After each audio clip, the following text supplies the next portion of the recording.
추웠다가 또 시원하다가 또 이렇게 소낙비도 내리고 이러는데 여러분 날씨 관계없이 저와 여러분들은 여러분 하나님을 사모함으로 언제나 어느 곳에 무슨 일을 만나도 여러분 예수의 은혜 속에 있으면 뭐 환경이 중요하겠습니까? 그 환경을 다스리고 지배하여가는 저와 여러분 되시기를 주님의 이름으로 축복합니다.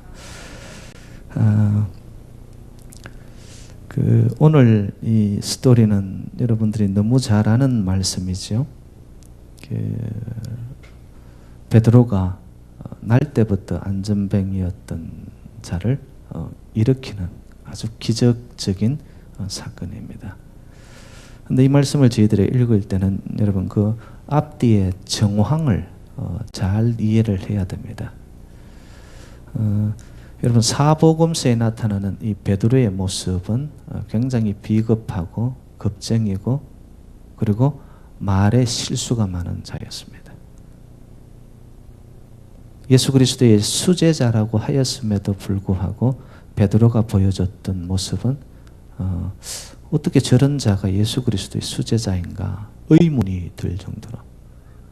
그런데 여러분 사도행전에 이르러서 이 베드로의 모습은 180도 바뀌어집니다. 그러면 이 사복음서와 사도행전 사이에 어떤 일이 있었기 때문에 이렇게 사도 베드로가 달라지고 기적과 표적을 행하니까 많은 사람들이 그 말씀을 듣고 예수를 믿기 시작하는 거예요. 그 분기점이 뭐냐 하면은 성령 체험입니다. 예수님께서 성천하시면서 내가 너희에게 성령을 보내리라.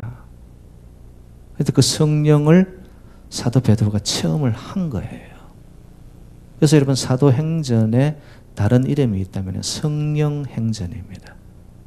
성령을 체험한 사도 베드로가 오늘 본문에도 보니까 이 날 때부터 신체 불구자였던 안전뱅이를 이렇게 세우시는 역사를 기적을 표적을 보이기 시작하는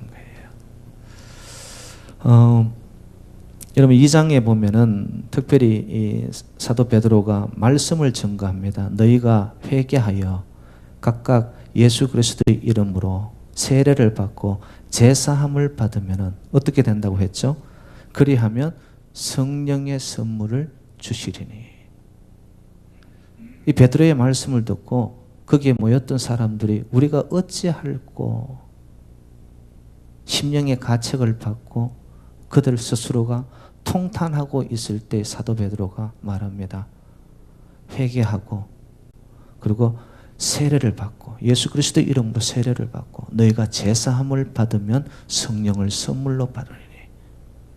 이게 사도행전 2장 38절의 말씀이죠. 자, 그렇게 말씀을 선포한 후에 사람들이 어떻게 합니까?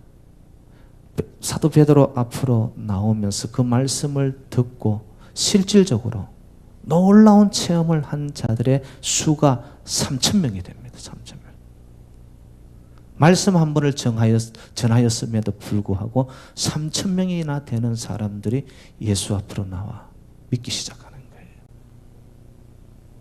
이런 기적의 순간들이죠. 그리고 오늘 본문에서 이 미문에 앉았던 안전뱅이를 일으키는 능력을 바랍니다. 자, 제가 여러분들에게 던지고 싶은 질문이 뭐냐? 성령 체험을 하고 나면 능력도 베풀고 기적도 나타나고 나의 마음속에 나도 모르게 주체할 수 없는 은혜가 넘치는데 여러분 이 넘치는 은혜를 유지하는 길이 뭐냐는 거예요. 성령 체험을 한 후에 사도 베드로가 성전 미문에 앉아 있는 자를 여러분 예수 그리스도 이름으로 일어나 걸어라 그러거든요. 자, 능력이 나갔어요. 근데 그 능력을 유지해 나가는 비결이 뭐냐는 겁니다. 오늘 본문 1절로 가봅시다. 1절 우리 다 같이 한번 여러분 이 정황을 여러분들이 잘 이해를 하셔야 되니까 제가 지금 이렇게 설명을 하는데요. 1절 다 같이 한번 읽습니다. 시작. 제9시 기도 시간에 베드로와 요한이 성전에 올라갈새. 자, 제가 묻습니다. 성전에 왜 올라갔을까요? 기도하러 올라가는 거예요. 이 당시에 유대인들에게 있어서는 하루 3번의 정해진 기도의 시간이 있었습니다. 3시, 6시, 9시. 그건 그때의 시간이고요. 지금의 시간으로 환산을 하려면 6을 다 더하면 됩니다. 9시, 정오, 오후 3시. 여러분 구약에 나타나는 그 다니엘 있지 않습니까? 다니엘의 기도가 하루 3번 정하여 놓은 시간에 예루살렘을 성전을 향하여 창문을 열어놓고 기도합니다. 3번. 유대인들의 정해진 기도의 시간입니다. 9시 정오 오후 3시. 성전에 기도하러 올라가는 베드로. 그가 앞에서 여러분 성령 체험을 한 후에 말씀 한 번 선포하는데 3,000명이 예수 앞으로 돌아오는 역사를 행합니다. 그럼에도 그는 그 능력을 유지하기 위해서 정해진 시간에 하나님 앞에 기도의 자리를 지키는 거예요. 여러분, 저와 여러분이 하나님과의 피할 수 없는 기도의 자리를 지키는 자에게 하나님은 반드시 세상 그 어느 속에서도 맛볼 수 없는 은혜를 허락하시고 우리의 삶 속에 있는 문제들을 능히 이겨나갈 수 있는 능력을 주시는 줄로 믿습니다. 기도의 자리가 있냐 없냐 이거예요, 여러분. 여러분, 내가 아무리 성령이 충만해도요, 이 성령 충만함이 유지해 나갈 수 있는 길이 있다면 여러분이 하나님과의 만나는 기도의 시간이 있어야 돼요. 기도의 시간이. 그 기도의 시간을 통하여서 이 사도 베드로는 하나님이 주신 능력을 계속해서 공급받을 뿐만 아니라 이것을 유지해 나가기 시작하는 거예요. 그러니까 오늘 본문에서 성전에 기도하러 올라가는 그에게 여러분 날 때부터 안전뱅이가 와서 이제 구걸을 하죠. 근데 그러면 이 기도하는 자에게 주어지는 권세가 무엇이냐는 거예요. 여러분 구걸하였던 그에게 다른 사람 같으면 은과 금을 주었을 텐데 기도하는 자에게 주어진 하늘의 권세가 뭐냐 봤더니만 오늘 본문 속에 나사렛 예수 그리스도의 이름이 주어집니다. 세상 그 어느 속에서도 가질 수 없는 권세와 권능이 어디에 있더라? 나사렛 예수 그 이름에 있더라는 거예요. 여러분 기도할 때 여러분 딴 거 없습니다. 예수의 이름을 붙잡고 예수의 이름을 힘입어 여러분 기도의 자리로 나아갈 때 하늘 문이 열리고 하나님이 우리에게 능력을 부어주시는 거예요. 그렇게 예수 그리스도가 우리의 삶의 뭐예요? 생명의 통로인 거예요. 생명의 통로. 네? 베드로도 그 미문에 앉아 있었던 이 구걸하던 자에게 줄 수 있었던 것이 예수 그리스도의 이름밖에 없었습니다. 그러면은 도대체 이 예수 그리스도의 이름은 어떤 권세를 가지고 있느냐?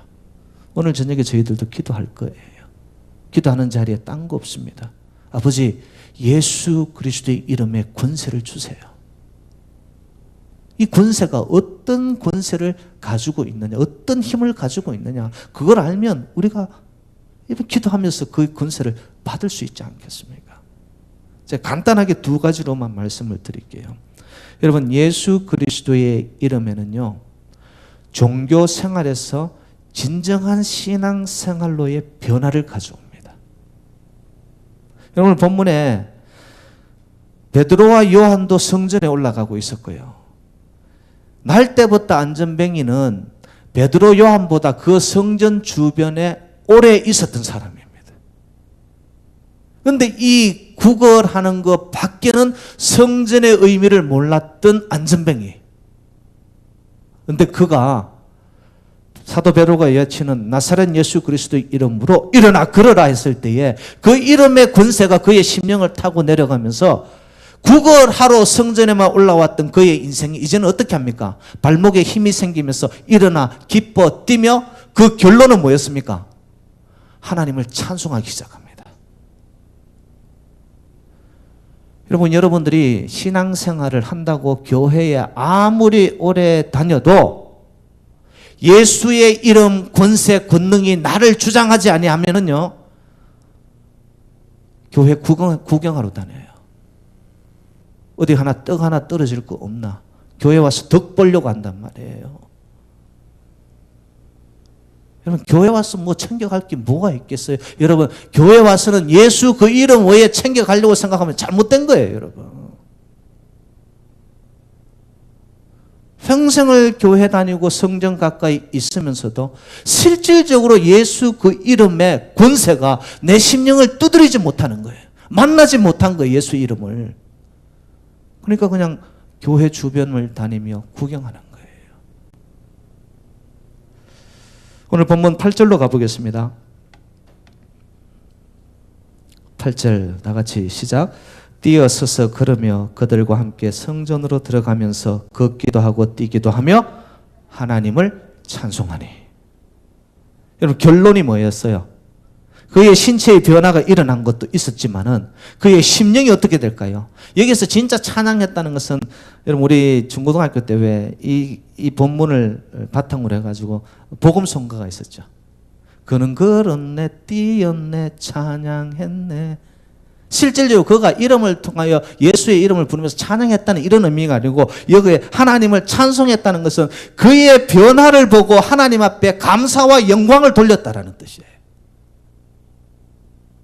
예수의 그 이름이 자기를 타고 내려오면서 자기 안에 있었던 아주 굳어져 있는 옛 습성들, 구습이 깨어지고, 이제는 교회 성전에 그렇게 다니고 그 자리에 앉아 있었지만은 구걸하던 인생 속에서 그러나 일어나 찬양하며 하나님을 바라보기 시작하는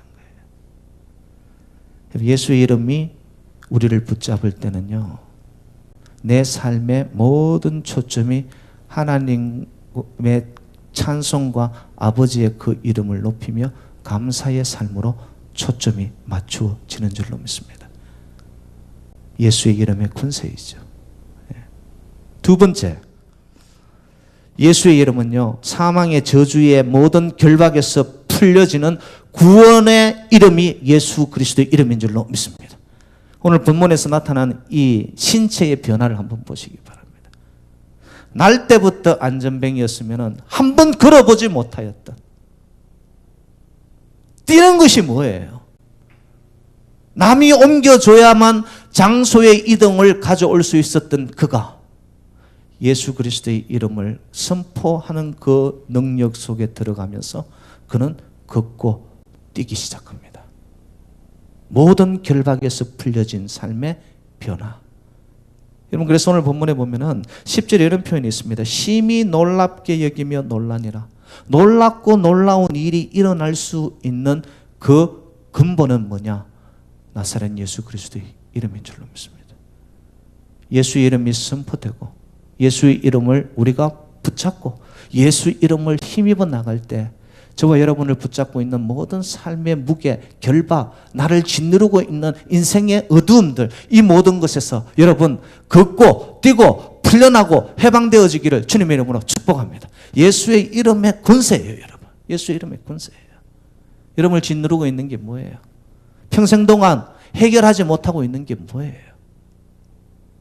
여러분, 예수 앞에 나오면 예수 그 이름에게는 승리가 있고 거기에는 평강이 있고 참된 자유가 예수 그 이름 안에 있는 줄로 믿습니다. 예. 바로 이 능력이 사도 베드로가 다른 거 아니었습니다.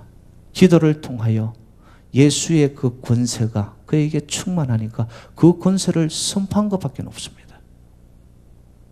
여러분, 그 당시에 나사렛이라는 이름은요, 천박한 이름이었고요, 남들이 아주 우습게 여기는, 그리고 무시당한 이름이었습니다. 그러나 나사렛 예수는 구원의 이름이 되고 맙니다.